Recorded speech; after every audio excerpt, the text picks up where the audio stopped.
Hello my beautiful souls, നമസ്കാരം. നമ്മൾ ഇന്ന് നിങ്ങളുടെ ലവ് റിലേഷൻഷിപ്പിൻ്റെ ഒരു കറണ്ട് എനർജി ചെക്കാണ് നോക്കുന്നത്. ഇപ്പോഴത്തെ ഒരു കറണ്ട് എനർജി എന്താണ്? ഇവിടെ വന്നിരിക്കുന്ന ഫസ്റ്റ് കാർഡ് എന്ന് പറയുന്നത് ക്യൂൻ ഓഫ് കപ്സ് ആണ്.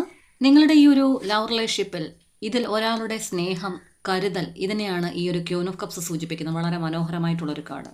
അതായത് വളരെ സമാധാനത്തോടു കൂടി ഈ ഒരു ബന്ധത്തെ ഒരു ഇമോഷണൽ മാച്യൂരിറ്റിയോട് കൂടി കൈകാര്യം ചെയ്യാൻ ശ്രമിക്കുന്ന ഒരാളുടെ എനർജി. ഇത് നിങ്ങളുടെ എനർജിയാകാം, അല്ലെങ്കിൽ നിങ്ങളുടെ പാർട്ട്ണറിൻ്റെ എനർജിയാകാം. ഒരു ഇൻഡ്യൂഷൻ പവറൊക്കെ വളരെ ശക്തമാകുന്നു എന്ന് കാണിക്കുന്നു. അടുത്തയാൾ തൻ്റെ നിലപാട് സംരക്ഷിച്ച് നിൽക്കുന്നു എന്നതിനെ സൂചിപ്പിക്കുന്ന കാർഡാണ് 7 ഓഫ് വാണ്ട്സ് എന്ന് പറയുന്നത്. നിങ്ങൾക്കിടയിലുള്ള എന്തോ ഒരു പഴയ പ്രശ്നങ്ങൾ കാരണം അത്ര എളുപ്പത്തിൽ അങ്ങനെ വിട്ടുതരാൻ മനോഭാവമില്ലാത്ത ഒരു ഈഗോ ഉള്ള, അതുകൊണ്ട് തന്നെ ഈ ഒരു ബന്ധത്തിൽ ഒരു ബൗണ്ടറി സെറ്റ് ചെയ്തിരിക്കുന്നു അവർ.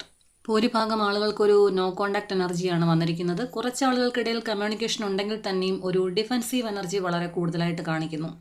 4 ഓഫ് പെൻറ്റക്കിൾസ് എന്ന് പറയുന്നത് ഈ ഒരു ബന്ധം വിട്ടുകളയാൻ രണ്ടു പേരും ആഗ്രഹിക്കുന്നില്ല.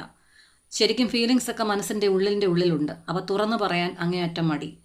ഫിയർ ഓഫ് ലോസ്, നഷ്ടപ്പെട്ടു പോകുമോ എന്നുള്ള പേടി, ഒരു ഇൻസെക്യൂരിറ്റി, കൺട്രോൾ ഇഷ്യൂസ്, ഇതൊക്കെ ഉണ്ട് എന്ന് കാണിക്കുന്നു.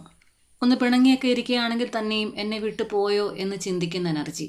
വളരെയേറെ പ്രതീക്ഷയുള്ള ഒരു കാർഡാണ് നെക്സ്റ്റ് വന്നിരിക്കുന്ന 3 ഓഫ് കപ്സ് എന്ന് പറയുന്നത്. വീണ്ടും സംസാരിക്കാനുള്ള, ഈ ഒരു ബന്ധത്തിൽ റീകണക്ട് ചെയ്യാനുള്ള, അതായത് ഒരു റീയൂണിയൻ എനർജിയെ കാണിക്കുന്നു. ചിലർക്ക് ഇതൊരു ഫ്രണ്ട്സ് വഴി അല്ലെങ്കിൽ ഫാമിലി സപ്പോർട്ട് വഴി നിങ്ങൾക്കിടയിലേക്ക് ഒരു കോണ്ടാക്ട് വരുന്നു എന്നതിനെ സൂചിപ്പിക്കുന്നു. നിങ്ങളിപ്പോൾ തമ്മിൽ അല്പം ഒന്ന് അകന്നു നിൽക്കുകയാണെങ്കിൽ തന്നെയും ഇപ്പോഴും നിങ്ങൾക്കിടയിൽ വികാരങ്ങളെല്ലാം തന്നെ ഉണ്ട്.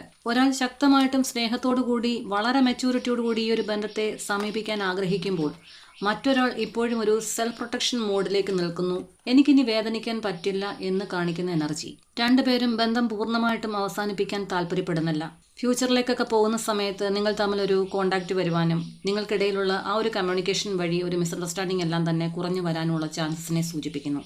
അത് ചിലപ്പോൾ നിങ്ങൾക്കിടയിൽ നിൽക്കുന്ന ഒരു മ്യൂച്വൽ ഫ്രണ്ട് വഴിയായിരിക്കാം, ഒരു ഫാമിലിയിലുള്ള ആരുടെയെങ്കിലും ഒരാളുടെ ഹെൽപ്പ്, പുറത്തുനിന്നുള്ള ഒരാളുടെ, ഒരു മൂന്നാമതൊരാളുടെ ഹെൽപ്പിനെ സൂചിപ്പിക്കുന്ന ഒരു കാർഡ് 3 ഓഫ് കപ്സ് എന്ന് പറയുന്നത്. ഇതൊരു ജനറൽ ആൻഡ് കളക്റ്റീവ് റീഡിംഗ് ആണ്. ഇതിൽ പറഞ്ഞിട്ടുള്ള പോസിറ്റീവായിട്ടുള്ള എല്ലാ കാര്യങ്ങളും നിങ്ങൾ നിങ്ങളുടെ ജീവിതത്തിലേക്ക് അട്രാക്റ്റ് ചെയ്യുക. നെഗറ്റീവായതും നിങ്ങളെ വിഷമിപ്പിക്കുന്നതുമായിട്ടുള്ള എല്ലാ കാര്യങ്ങളും ഡിവൈന് മുമ്പിൽ സറണ്ടർ ചെയ്യുക. ഈ ഒരു റീഡിങ്ങിൽ പറഞ്ഞിട്ടുള്ളതുപോലെ തന്നെ ഫ്യൂച്ചറിലേക്ക് പോകുമ്പോൾ നിങ്ങൾക്കിടയിലേക്ക് ഒരു കോണ്ടാക്റ്റ് വരുവാനും ഒരു റീയൂണിയൻ സംഭവിക്കുവാനും സന്തോഷവും സമാധാനവും നിറഞ്ഞൊരു ജീവിതം തന്ന് അനുഗ്രഹിക്കുമാറാകട്ടെ എന്ന് ഈ ഒരു ഡിവൈൻ എനർജിയോട് പ്രാർത്ഥിച്ചുകൊണ്ട് നിർത്തുന്നു. Thank you universe.